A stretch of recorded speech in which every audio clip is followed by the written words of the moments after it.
I'm pleased to be here live with Chris Kline, Pleasure to meet you, Jason. CEO of Bitcoin IRA, correct? COO, Chief Operating Officer. I apologize. Close enough. It's lovely to be here today. Thank you for joining me. You know, Crowdsource the Truth is not specifically an investment blog, but most of our viewers are very interested in cryptocurrency and the future that it holds. And of course, you guys are offering a very unique product. People can get into an individual retirement account with Bitcoin and other cryptocurrencies. Absolutely. Tell us a bit about that. It's a unique product, isn't it? Are there any other companies offering this? There's a few. We're actually celebrating our second anniversary. We built the world's first Bitcoin IRA in June 9th, 2016. Not a lot of people cared about Bitcoin or cryptocurrency in general at that point. Right. What we did was we realized that there was a need. Somebody wanted to get into alternative retirement assets. We'd had experience in the past in LLCs, real estate, several other alternative type things you don't find at your typical Fidelity, E-Trade, or JP Morgan Chase. Right.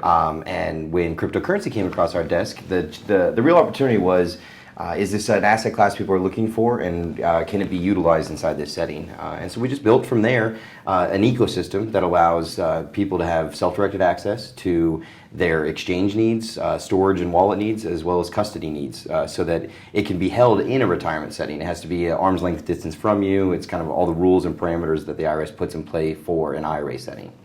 Now, what is your background? Obviously, you're very knowledgeable about investing and financial instruments. Tell us a little bit about how you started. Absolutely. So, kind of jumped into the self-directed retirement space in 2012, early 2012. Understanding that there was existing businesses and seeing a huge opportunity.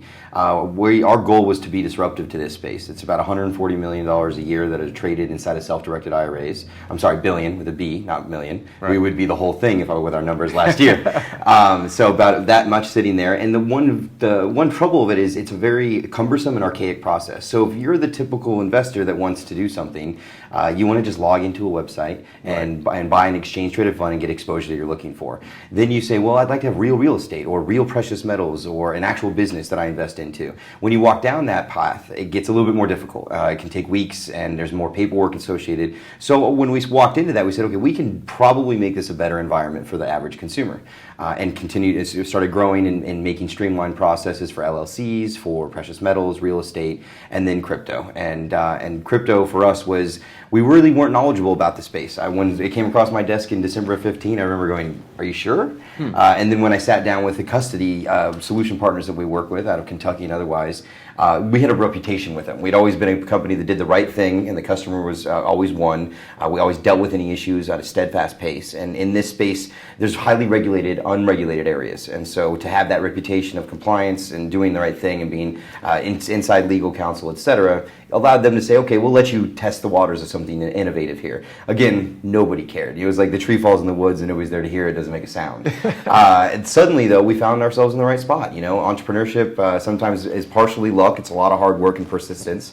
And we were in the position with our model when the wave came in 2017, where only 1 to 2% of the actual world's population woke up and realized what cryptocurrencies were. Right. But that had enough of an impact on the price space that you got into a mania phase late in the fourth quarter last year.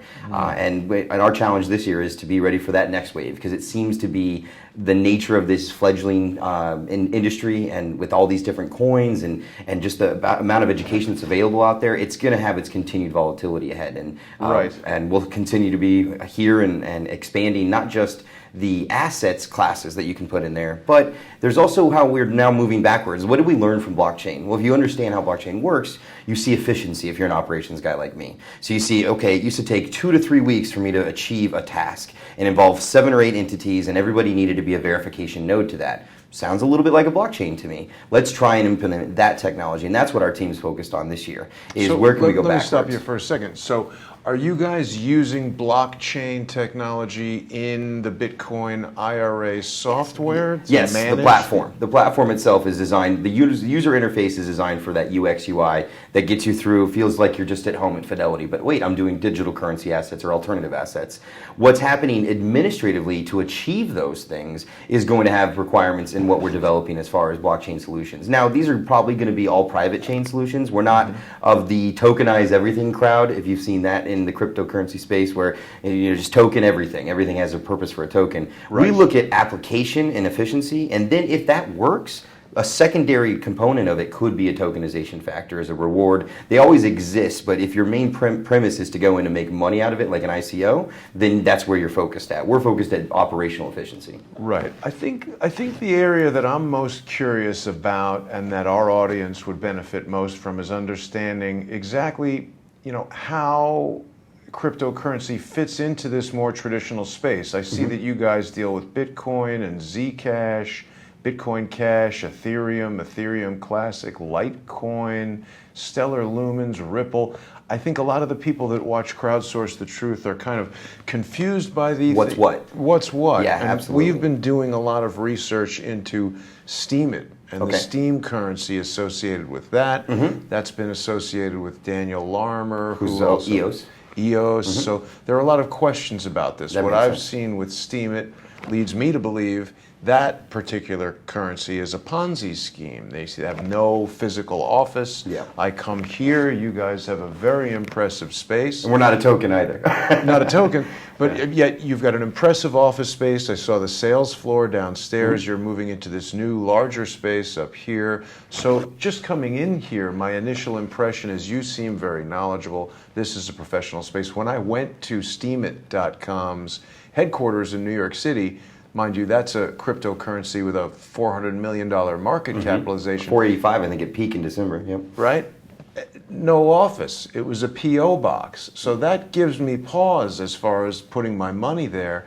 And you did touch on the fact that cryptocurrency is largely unregulated. Yes. So what is the traditional IRA investor? I mean, after I closed my stereoscopic production company that used to be here in Los Angeles, I had to convert my 401k to an IRA, and I just put it in Merrill Lynch and leave it there. It's a name you know. It's made basically no money in 5 years. And when I first found out about Bitcoin IRA, Bitcoin was worth about $700 US. So I'm kind of kicking myself for not putting my whole portfolio in Bitcoin, but I know my close associate Charles Ortel would probably chop my head off for suggesting that. What percentage of someone's portfolio do you feel should be in cryptocurrency? Yeah, absolutely. I mean, one thing is we are a platform-driven model, so we don't toe the line of financial advice, tax advice, or any of those things. Got it. Here's the technology, and here's how you do it, and we made it turnkey for you. However, with that being said, generally speaking, we have clients that put anywhere from 5 to about 20-25%. It depends on their risk tolerance. Everybody's in a different stage, and they need to seek that with their financial advisor and how this mixes into it. A lot have gone and knocked on the door of their financial advisor and said, hey, I'd like to get some access to this. And they kind of get the knee-jerk reaction, oh, that's just play money. That's monopoly money. It's not real. It's a bubble. It's tulip mania. The Warren Buffett, JP Diamonds, it's a fraud. And I mean, you had the slew, and it's still happening, of these kind of axiomatic statements about it. And they're basically, they're meant to sell press. And you have to consider where the source comes from. But having diversification in your portfolio, whether you're a 60 or 50-year-old gentleman, you know the importance of it because you just endured the 2008 crisis, the dot-com bubble, and we would go back for years and years of all the times where we get, literally speaking, a haircut in our retirement plans. Or for you, example, 5 years since the crash, there's been some epic gains made in the market space. But what you have access to at Merrill Lynch or others is either very conservative or it's the money down the chain. So you're not actively involved in the innovation space of our economy, which is probably why, in a time when I know the presidents and Congress are touting about great gains in the economy and everything's healthy and well, you can look at pretty dismal numbers in your 401k, and you're not alone in that regard. Everybody it's just doing nothing. It's languishing, and then you think of how is it offsetting things like inflation and hyperinflation that are sitting underneath the economy. That we can go down that road for a while. I've seen some of your podcasts before. You and I share very similar sentiments in that regard of what do you really know about the Federal Reserve? Right. So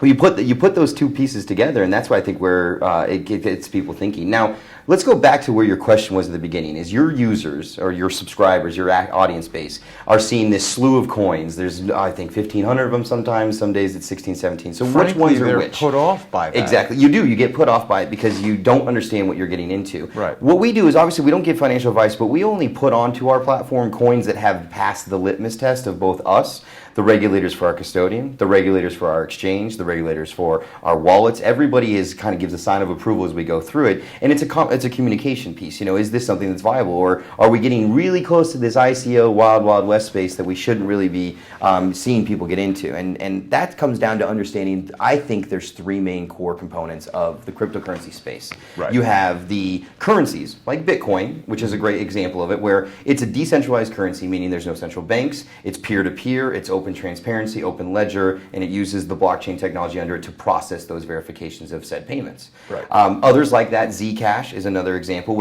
It's got a shielded privacy level to it, and those are some of those derivatives. And you can find these charts by just a simple Google search of a breakdown of what type of coin am I dealing with. Mm-hmm. Next, you have what I call the application technology sector. That's Ethereum and some of these others that are basically their technology is going to be used for smart contract technology. Right. So a contract between a doctor and yourself via all that paperwork we get in the clipboard when we go to the doctor's office, which it's 2018. There's got to be another way to do this.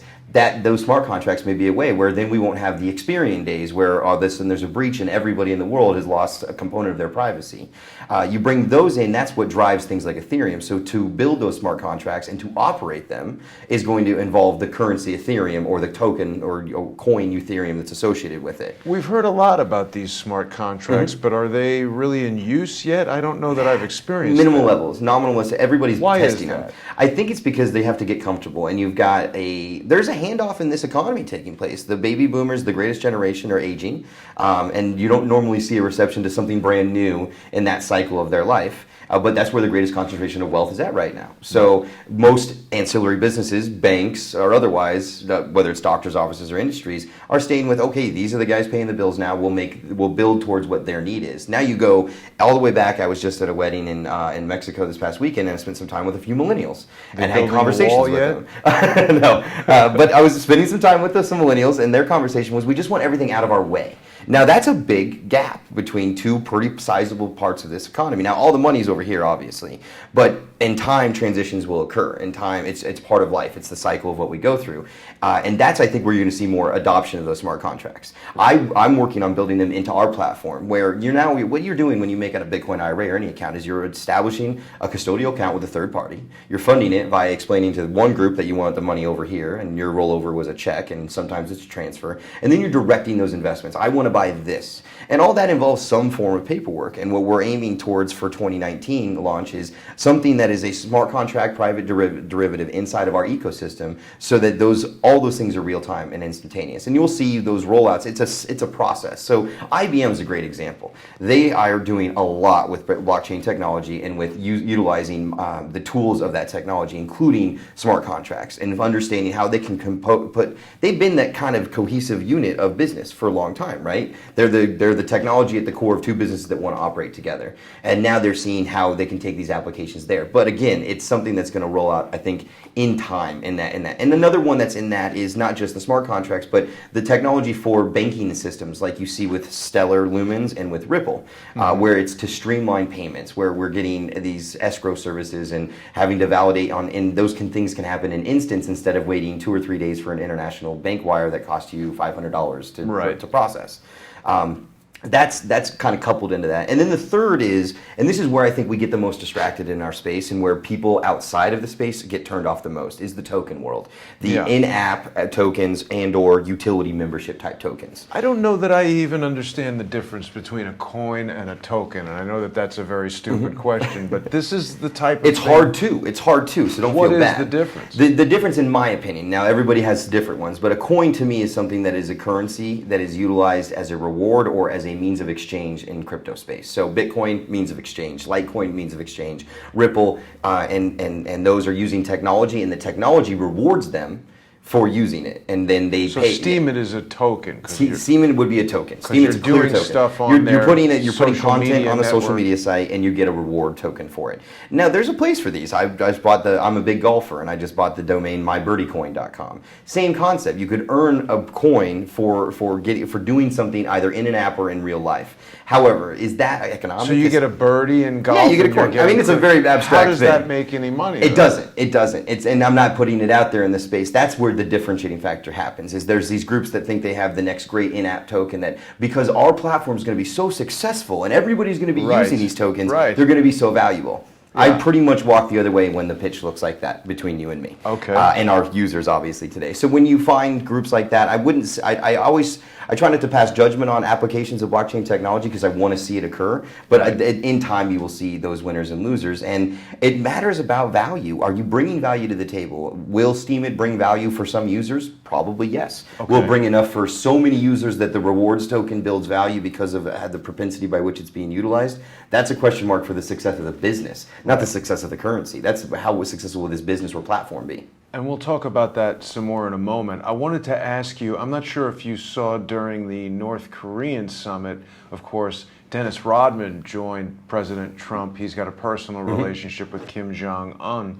And as unconventional as Dennis Rodman is, he was also advertising the fact that he was sponsored by Potcoin. Yes, I saw the T-shirt. Now, that's a cryptocurrency designed for legalized marijuana transactions. I think most people know that, of course, even in states where marijuana has been determined to be legal for sale, it's still federally illegal. So these legal businesses have the problem of needing to deal exclusively in cash. Yes. Now, this seems like a rather unique and interesting application for cryptocurrency because if someone's running a marijuana dispensary, I mean, I see these places, they got guys with machine guns and everything because they're dealing with obviously thousands or hundreds of thousands of dollars worth of cash. What do you think about this Potcoin? Is it a... I mean, it's definitely, it has an application. There's a real world solution that's needed. And I have a friend in the banking world. He was actually in the U.S. Bank for many years, and I'm from Denver originally, so that was like the spawn of this whole thing. I actually left Colorado just as it was legalizing. The legalized Yeah, and then came to marijuana. California and it was already medically legal Right. here. So didn't feel like much of a transfer for me. Now, Denver has changed drastically in what it's done in its socioeconomic world, what Denver looks like, how it behaves, all those things. And what he was successful with is he built mathematical algorithms of risk for entities that want to bank with cannabis-driven businesses that are normally cash-heavy. Right. So there's already players there, and he's out here in California, he's in Michigan, he's in Washington, he's in Alaska, he's on the forefront of all these places. Right. And from what he tells me is it's a comfort level that you're looking for. Now, is that comfort level derived from what he's built, or could it be derived from an alternative currency that people could use between them?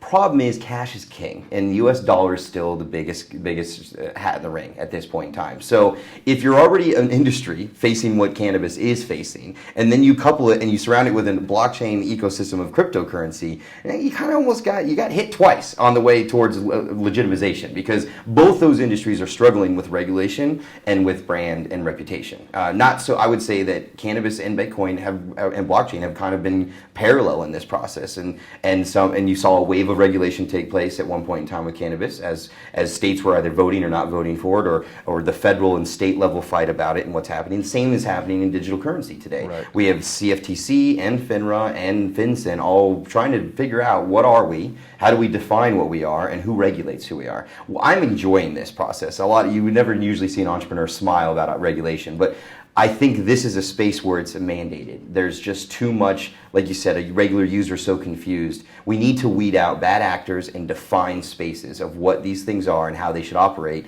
Is it a security, or is it a token, or is it a token security? Is it a currency? Where does everything fit so that there's normalcy for the investor or for the user of that technology? And we're getting there. We've sat down so far as us and our new Chief Compliance Officer, Marianne Bullion. She's actually former special counsel for the FDIC on financial crimes. Wow. So just like a lot of Wall Street guys have jumped over into the crypto space, we have even regulators jumping over here saying this is a place that wants to be regulated. How can we build this together? And we've had such successful conversations with those groups so far in those states, which is that's where you found the success in cannabis too. So it's every industry as it grows is going to have this stage of, I guess it's like it's the first shedding of a dog, or like, I don't know if you have reptiles when you were a kid, and you have to go through those growth stages. And so it's exciting. But for the user, take the time to get educated. Don't make assumptions. I'd say don't get lost in analysis paralysis where you spend months reading white papers and never do anything, because like you said, you're kicking yourself for not having moved some funds over and seen those gains.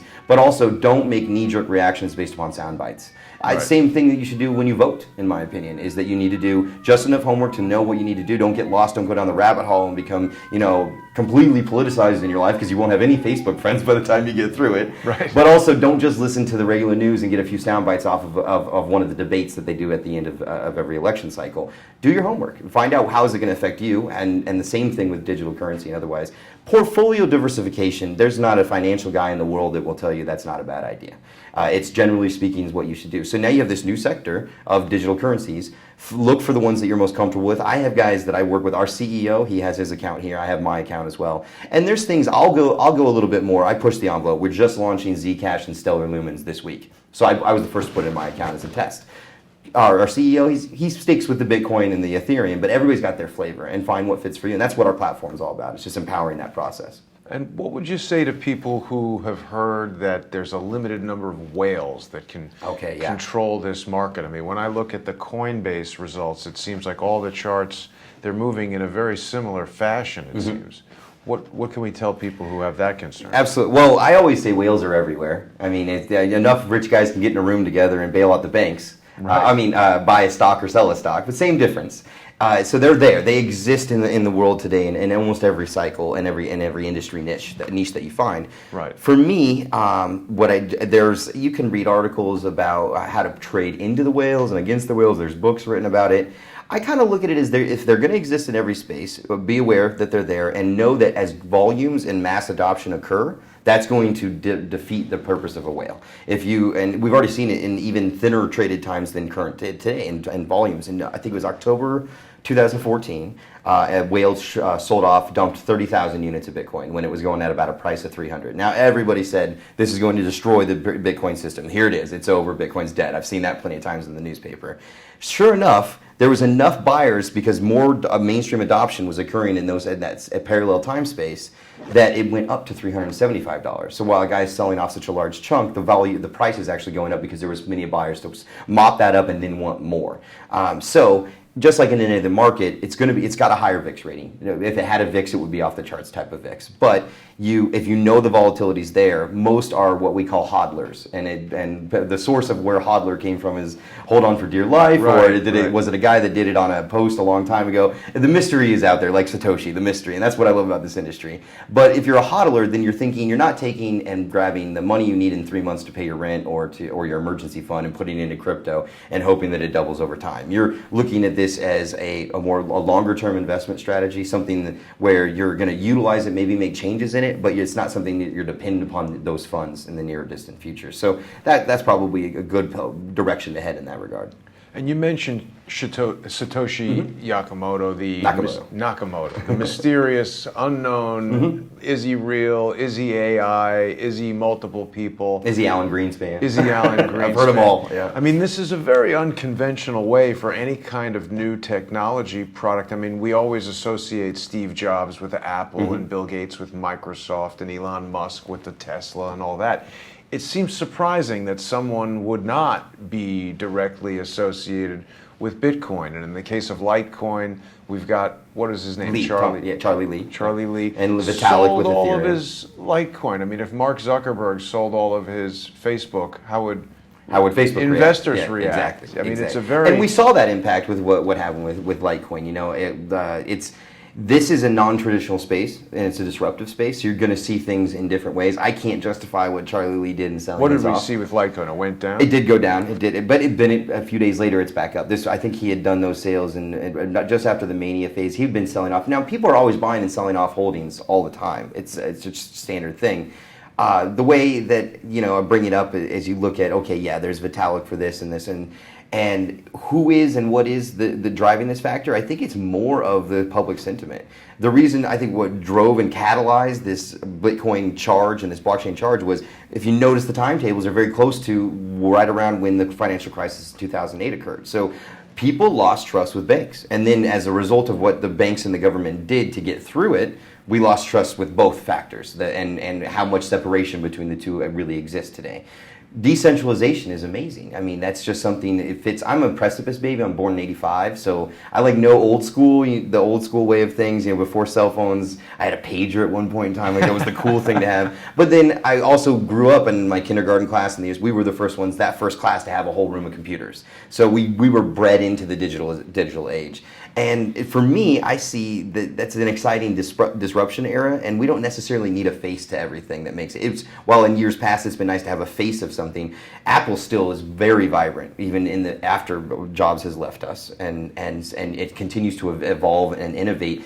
Digital currency is such a disruptive nature to things like the Federal Reserve and otherwise, which also are faceless. But in the case of Apple, I mean, I would equate Bitcoin more to a technology product than the Federal Reserve. But it's a good point that it's somewhere in between. I'd lean it more. I'd lean the other way more towards something like the replacement of something like the Federal Reserve. And now, is there think Bitcoin world universal will do currency? that? Will it replace? I think it'll compete. I think it'll compete because fiat money. I mean, we could go back to Bretton Woods. We could go back to Nixon shock. We can look at historical records. Ask the Romans. Ask the Weimar Republic.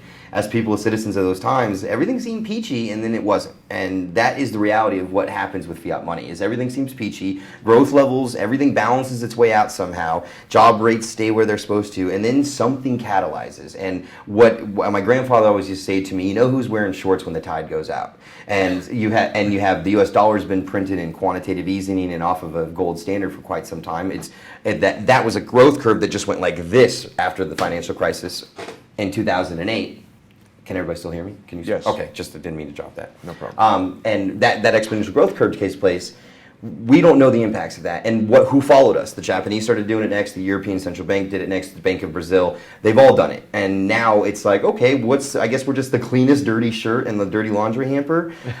I studied international finance most of my life. I'm been into Forex and understanding how currencies coexist with one another, especially in a floating system like we have today. I think nothing's pinged since the Hong Kong dollar when it got pulled off the U.S. dollar in the 90s. So this is an era. It's a part of the economic shift from barter and trade to gold standard to fiat. It won't last forever. I'm not a conspiracy theorist, but I think the longest standing fiat currency is somewhere between 45 to 50 years old. The U.S. dollar is coming right up on that level as far as how long it's been off standard. We're there. Yeah, we're there or have not passed it. We're not like, what do they call it, 11:59, the 1100, or the 59th second of the 11th hour. It may seem like forever, but it's actually a very short blip in time, and that may be where we're at right now. Yeah, I mean, 1973 was when Kissinger and Nixon created the petrodollar. Yes, and that was in replacement of the Nixon shock that took place in, I think, 71. So it was like 2 years of legislation to figure out what was going to happen. And now we're tied to Saudi Arabia and OPEC and the demand for oil. We're at the mercy of something always, right? China, within just a few weeks ago, created the petro yuan. So we haven't heard that much about that in the news. You don't, nor Venezuela's cryptocurrency that they created to try to get themselves back into the mainstream market of oil trading. What's going on with that? Venezuela, well, it's obviously, we all know what's happening in Venezuela. We saw the riots and the things. Hopefully, your users, it sounds like they're astute enough and out there and open-minded enough to see other things than just what is on Fox and CNN. Yes. There's real world problems happening. There's hyperinflation, there's devaluation of currency, there's a large income gap that's always existed there that's really having an effect socioeconomically. And part of the solution of their government is that if our national asset is oil, if we can tokenize that, perhaps we can make it easier for people to trade our petro and do it in a more transparent fashion and not at the mercy of a U.S. pen dollar. Because basically, if you buy oil in this world, you have to first go and take your money and turn it into U.S. dollars to buy oil. That competes with that model. Will it beat it? I don't think so. I mean, let's be honest, we depend on the petrodollar for the sustainability of our currency right now. And kill anybody who seems to defy it. Exactly. And guys always joke that the Federal Reserve is watching guys like me because we're in the crypto space. But I see this decentralization, immutability, transparency. Call me like a Democrat, like a democracy guy at heart or a patriot at heart, but I'm a proud American. I'm proud of the freedoms and things we have. Have we fought for them? Absolutely. And digital currency will be another one of those things where we can get ourselves unhinged from a central system that creates the haves and have-nots and creates some of the things that we see where it's not as transparent as we'd like it to be. And this is one of those places where the essence of democracy of money. And when people start understanding that, then they start to understand how easily it can be used across borders with borderless payments, technology to make things so much easier. Efficiencies make consumers win, and humans win when consumers win at the end of the day. So all those things come together. I'm not living in a utopia. I know the real world things take time, but there's a true revolution or disruption taking place, and we're happy to be a part of it. I know I am, at least. So now, you guys have been around for 2 years. Can I ask how many clients you have and how much money you're managing right now? Yeah, we have just over five or 6,000, somewhere right in there, of clients in just a few years. Exponential growth. It was just unprecedented for me as a young entrepreneur.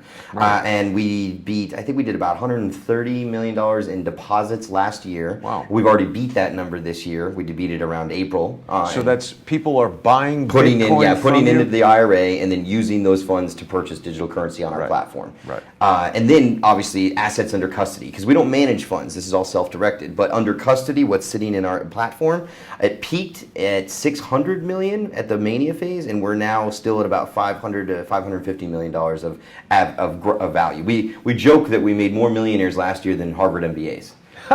That's pretty good. Well, without the college debt. Right. And of course, there has been a pretty shocking drop in the price of Bitcoin just in the past couple of weeks. What do you attribute that to? You see that, or do you not get into that? I can attribute to a few things. I can certainly attribute to regulatory framework. So, like I said, we're shedding off that first growth sector, and now we're going into the next stage. There's some uncertainty that comes with that. Who will regulate us? What will be defined? Just yesterday, they announced that the SEC announced that Ethereum and Bitcoin are not securities. That question was out there. Are they securities? Well, I thought they're supposed to be currency. Exactly, but the definition hasn't been actually legally defined by a And no group. one's really buying anything with them. They're investing in They're them. investing in them. You can buy things. Lamborghinis have been purchased, as everybody jokes about the Lambo, the boys, Bitcoin boys with their Lambos. There's real estate in Miami and New York and Los Angeles that they're only accepting Bitcoin as payment. So they're limiting themselves down further. If you go, they did a Craigslist study, and it was like 85% of cars on sale at Craigslist are accepting cryptocurrency. Wow. So it's out there. It's becoming, can you go to Nordstrom's and buy something with Bitcoin? That's what I No. mean. That's coming next. And it may not even be Bitcoin. Bitcoin, people look at it more store value gold 2.0. So now all of a sudden you have, would you go chisel off a piece of a gold bar to go buy some coffee? No, not if you're a smart guy, because you understand the finite nature of gold and how do you want to, it stores value and wealth for you over time. But Litecoin, for example, it's got 4 times the mining speed. It's lower transaction fees, lower cost, lower mining fees. All the reasons for it to be a transaction payments record. So Litecoin may be something that you see accepted. Do we know which ones will win? There's several others that are fighting for those positions. Zcash is another one that allows the shielding of payments for your privacy. So it's like you're not telling the whole world what's in your bank account, which we don't like to do. Those are all vying for that position. But I look at my Bitcoin, like you said, it's an investment vehicle, store of value, and it's sitting there. It's kind of like, I mean, I'm a precious metals holder as well, real estate. I have a very diverse portfolio. But to me, it's just got the utility. It's a finite 21 million ever be mined, and people look at it as that continues to happen. I mean, there's groups. Tim Draper's calling for $250,000 Bitcoin, I think it was, by the year 2025 or 2029. You think that's going to happen? I mean, I won't put like those huge, because I'm not Tim Draper, I'm just Chris Kline. But I would say that I incline to agree with growth, though. I incline to agree with that. We could be by mid 2019. I don't like to put it like it used to be. At the end of the year, it would do this, and it would do it. Now it does it over cycles. So I would say, within the next 12 to 18 months, we could see 2025 again. There's plenty of things pushing it in that direction. And there's answers being made about regulation. So people like you and your listeners can feel more comfortable with the space. When that happens, that's when you're going to see more mainstream adoption. And that drives pricing for sure. So you're still bullish, but you're not planning the John McAfee style meal. No, not quite yet. Not quite yet. But I think that it's, I mean, I have a 4-year-old daughter, and for her, she's got a college savings plan that is designed in kind of a Roth mechanism using IRAs and my experience with IRAs. And she's got Bitcoin and Litecoin and Ethereum in there. I started with Bitcoin. I just add as I can for what she can contribute towards it. But by the time she's 18, 19, headed to look at college, I can't think of any assets like the 529 Gerber plan or anything that's going to make it to afford college. I mean, I was at about $20,000 to $30,000 a year when I went to college in 2003 to 7 in the University of Colorado Boulder, and I know it's exponentially grown since I left, and it's just going to keep going up. So if she wants to go that route, she's going to need a good chunk of change in order to do that. And so for me, it was a no-brainer. What else would I put in there than what has the potential? And so far, she's happy with Dad. And 4, she's like, Dad, pretty good return. Thanks, Dad. And she likes learning the new coins. I'm actually teaching at her preschool this month, just sitting down with the kids and teaching them a little bit about about currency, how money works, Wow. barter and trade. I mean, it can't get too deep, but it's something where I'm going to dress a few of the guys from the sales floor up as the Bitcoin logos and things like that. Make it fun for them. That's Enjoy pretty it. good. But I think that our true demographic has yet to be born, and that's the beauty of how transitionary and generational that this industry will be. There's people, we've had 60, 70-year-olds buying it and adamant about getting in for diversification. Then you go to the millennials, they're starting their first IRA and they want to put it in digital currency, and everybody in between.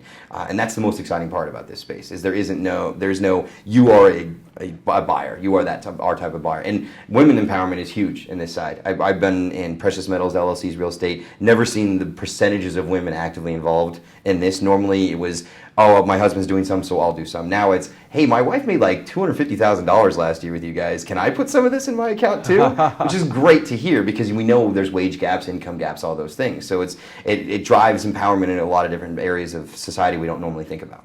But people aren't, you're not taking money out of the IRA. They're just watching it grow by 200. Yeah, they're watching it grow, and then if they want to liquidate and go back to U.S. dollars, they can.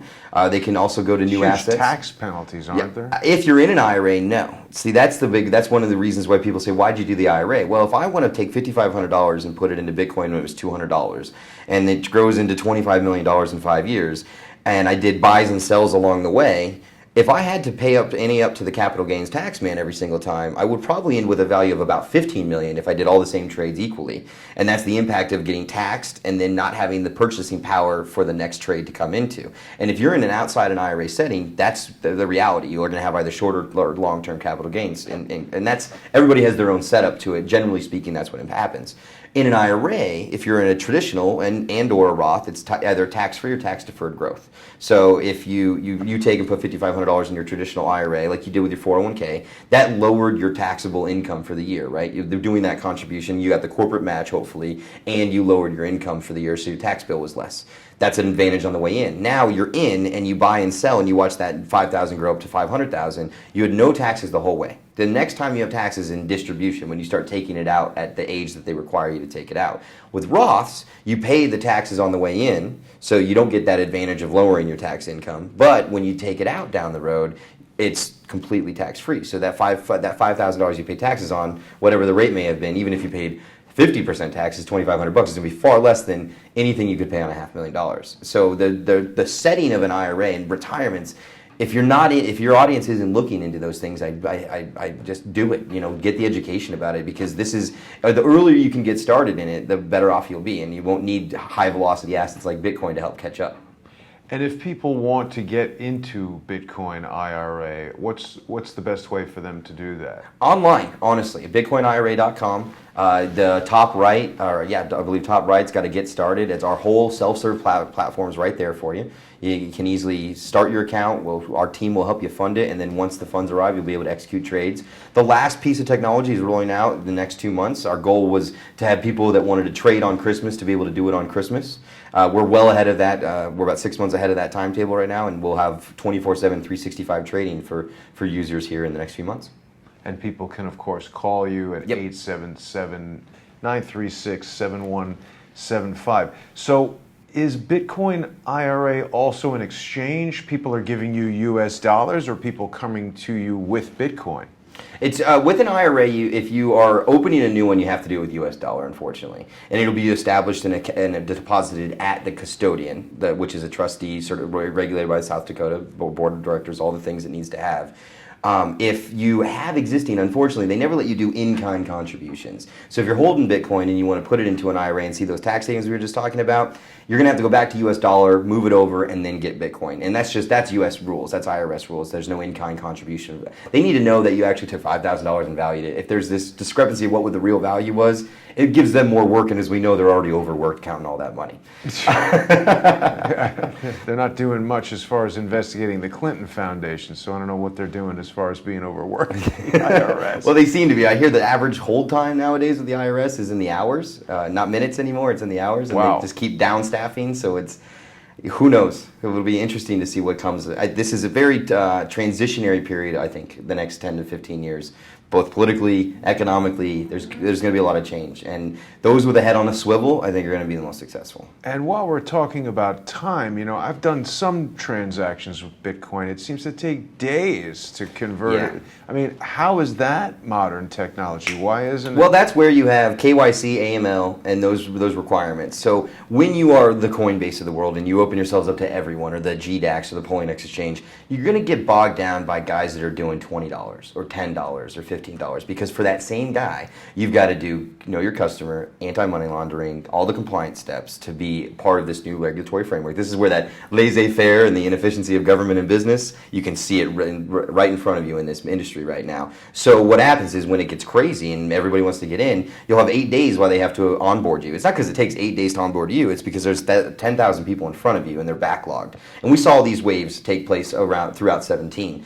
Our model is people start with 5,000. We normally, our minimum is normally in the $10,000 to $20,000 per asset. Right now, because it's our anniversary special, we're actually doing 2 years, or the minimum investment of only 5,000. But that gets rid of all those guys under 5,000, so that our system can just service people that are looking for this purpose.